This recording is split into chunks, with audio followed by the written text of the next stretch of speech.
いつもご視聴いただきありがとうございます。これは、ムーミンの漫画ですが、数ページだけ色鉛筆で、色を塗っています。過去の動画で、ちらっと紹介したのを、視聴者様がお問い合わせくださいました。私は、塗り絵の本じゃなくても、モノクロの絵本や、挿絵付きの自動書を塗り絵にしてしまうことがよくあるので、今回は、そんな本の紹介をします。かなり無駄話の多い動画になると思いますので、お暇な時にお付き合いいただけたら嬉しいです。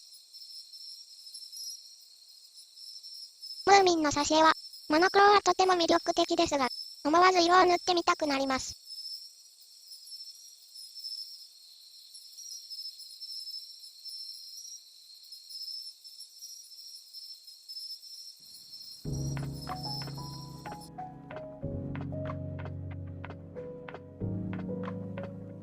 この3冊は、スウェーデンのイラストレーターによる絵本です。この1冊のみ、日本語版も出版されています。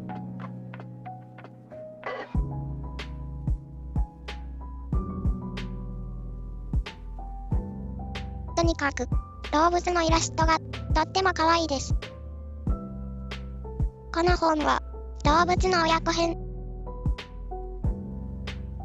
こちらは、古代の生物編。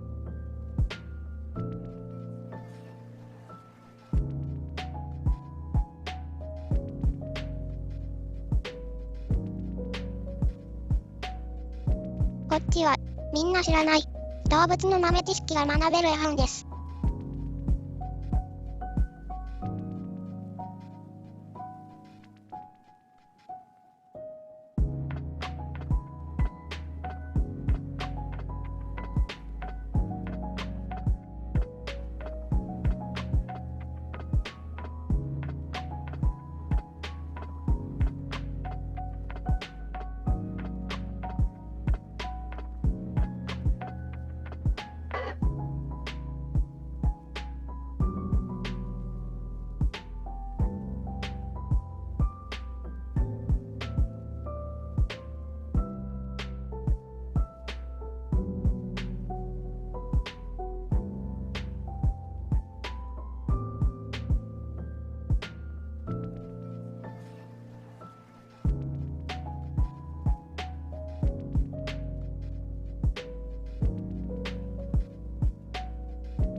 私は、レイ・ブラッドベリの小説の大ファンです。この本は、40年以上前に買いました。ノスタルジックな少年時代のお話です。15歳くらいの時に、主人公を想像して描いたイラストです。下手ですね。でも、懐かしいです。キャベツくんで有名な、超新太さんがイラストを描いています。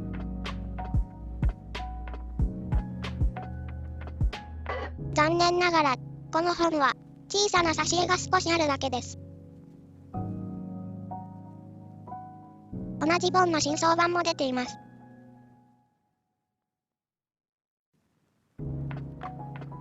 新装版のイラストを描いているのは、大好きな新井良二さんです。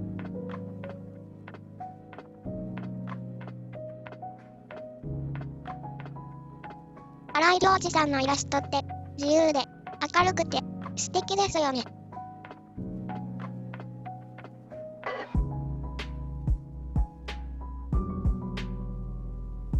挿絵はこんな感じで、少しだけ載っています。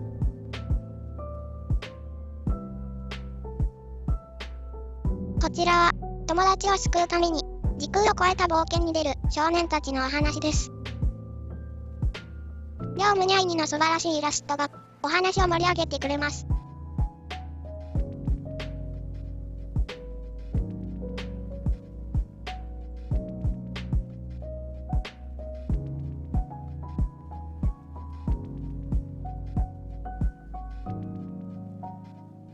真っ赤な夜空が心に浮かんだので、塗らずにはいられませんでした。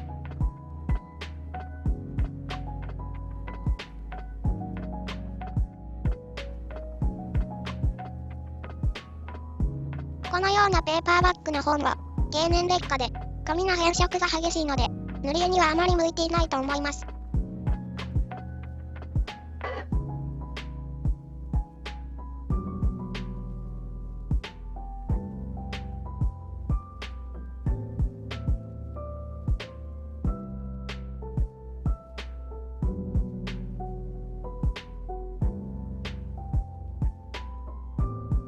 塗り絵に向いていない紙質でも、どうしても塗りたくなってしまうイラストってあるんですよね。児童文学書は、挿絵がいっぱい載っていて、塗り絵したい人にはおすすめです。子供の頃に読んだ懐かしい本を、中古で買うことが多いです。熊の子ウープは、モノクロイラストと、数ページのカラーイラストが載っています。シンプルな、可愛いイラストです。ウープを初めて読んだのは、小学生の時です。子熊のウープが、自分のアイデンティティに悩んだり、この世の理不尽に出会いながらも、前向きに生きていくといった物語で、大人になってから読み返すと、結構深いお話だったことに気がつきました。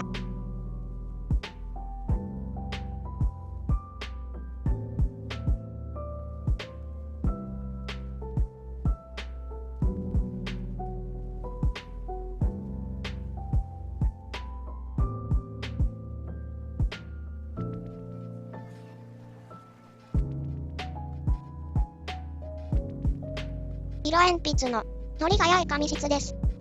でも水性画材には向いていません。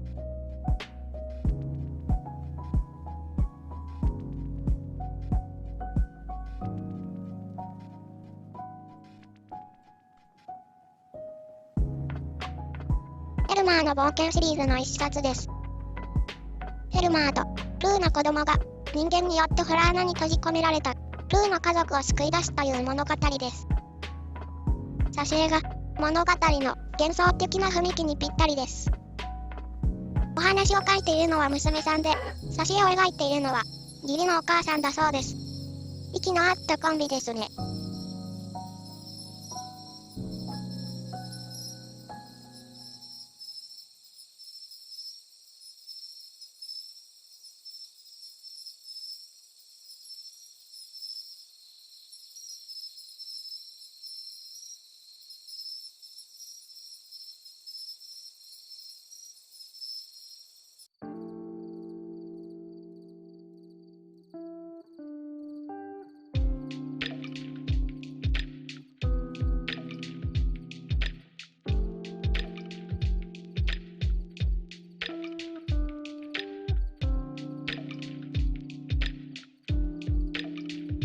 車の色は、空の色シリーズの一冊です。お話が8話載っていますが、もう、全部いい。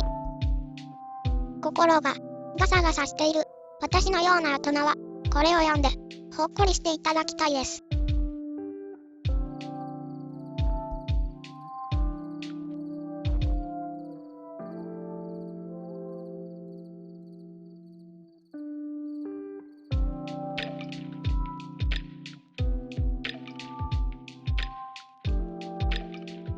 北田拓さんの味のあるイラストも素敵ですね。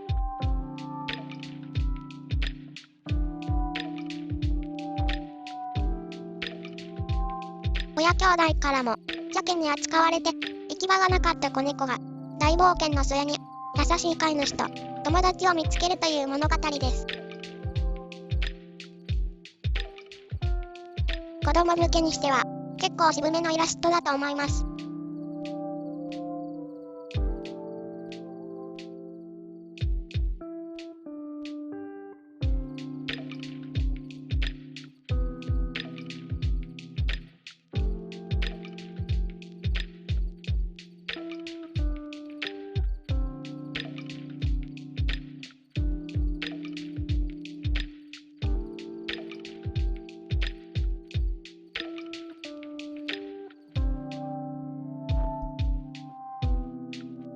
大昔、実家には、ロッタちゃんの相棒、パムセのぬいぐるみがあったと記憶しています。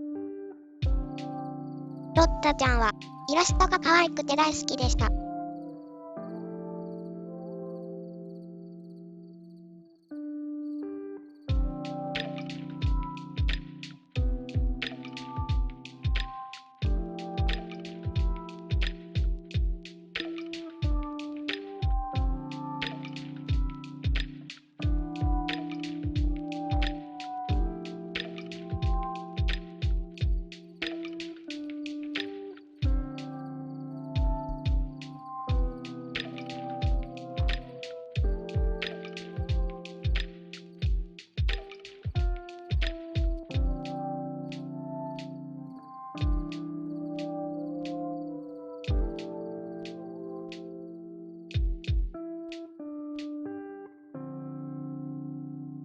モノクロイラストの絵本も塗り絵にしていますので紹介します。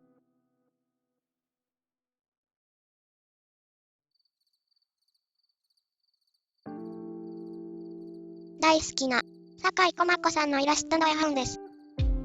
ほとんどモノクロですが、数ページだけアクセントで赤い色が使用されています。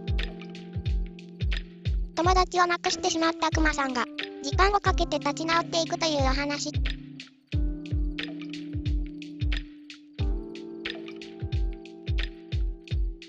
モノクロだけど、温かみのあるイラストが、お話の雰囲気にとても合っています。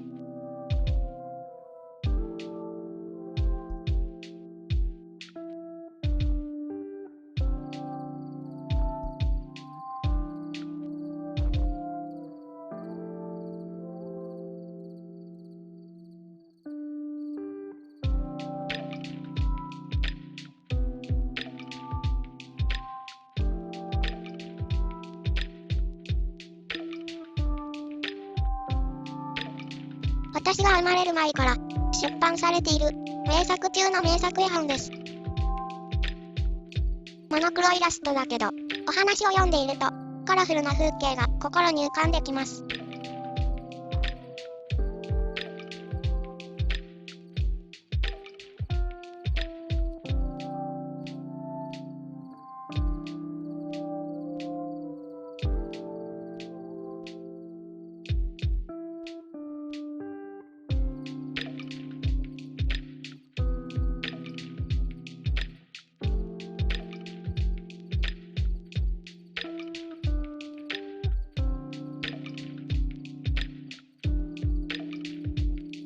ザスーラは、ボードゲームをしたばっかりに、宇宙に行ってしまうお話です。ボードゲームのせいで、家がジャングルになる、自慢自他、作者は同じです。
と同世代の方、この本覚えてますか？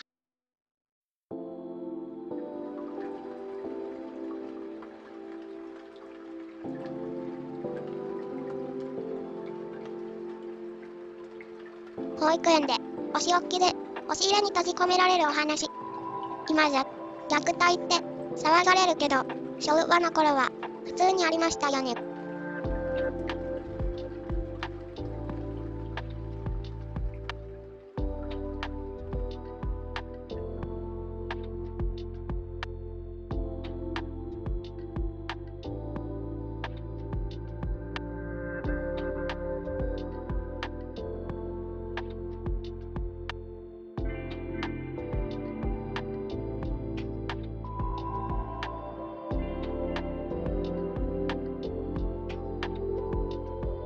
常識は時代によって変わっていくけど、この本は名作なので、いつまでもなくならないでほしいです。エドワード・ゴーリーの絵本です。不気味なお話ばっかり描いている彼にしては、このお話はコミカルな内容です。後書きには、ブロンの客とは子供の比喩である、と書いてありましたが、私は猫の比喩だと思いました。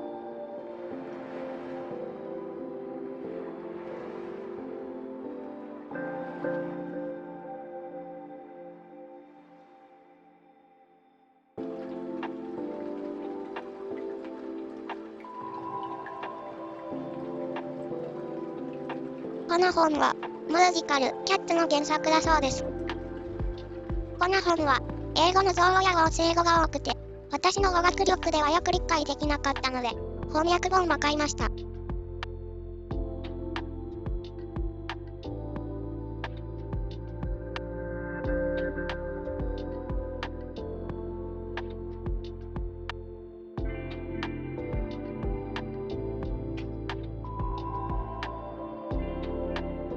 絵本作家なのに、子供が大嫌いだったゴーリーも、猫は大好きだったみたいです。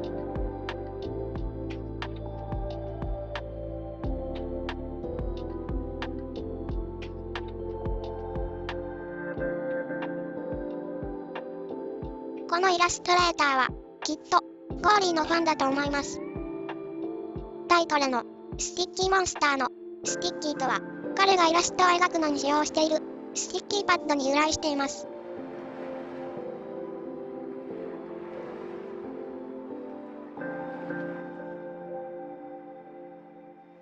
子供の悪夢を描いたような、怖さが、ひとひとと迫ってくるイラストですね。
この絵本は、日本語版もあります。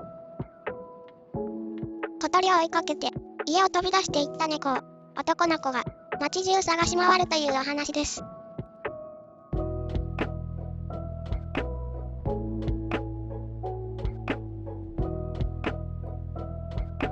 このページ、濡れ心をくすぐられませんか？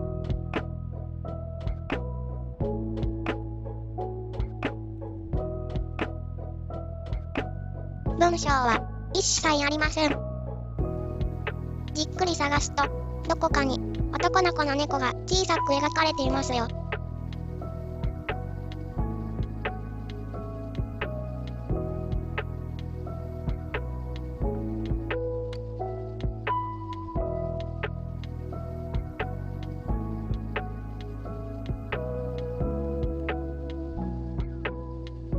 語版は持ってないのでわかりませんが、この本は塗り絵に最適の紙質です。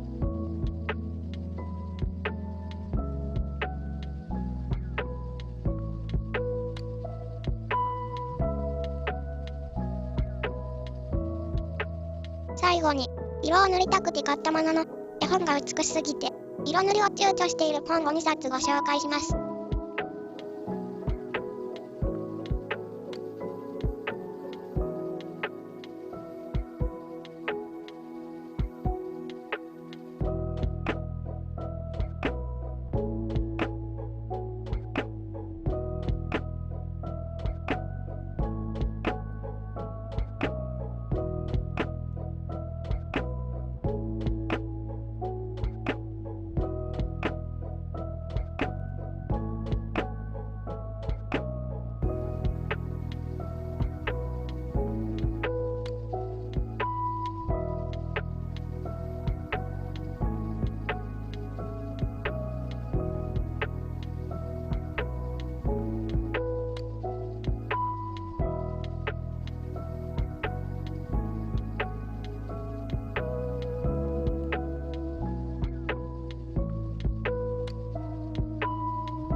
ビクトリア朝時代のクリスティーナ・ロセッティの詩、ゴブリン・マーケットを子供用に現代風にアレンジした絵本です。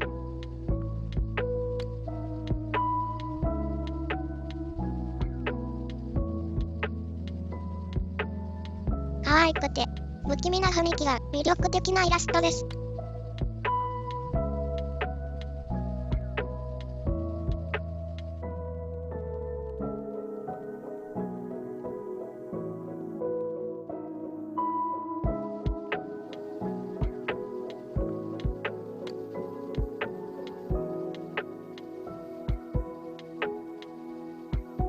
今回の動画はこれでおしまいです。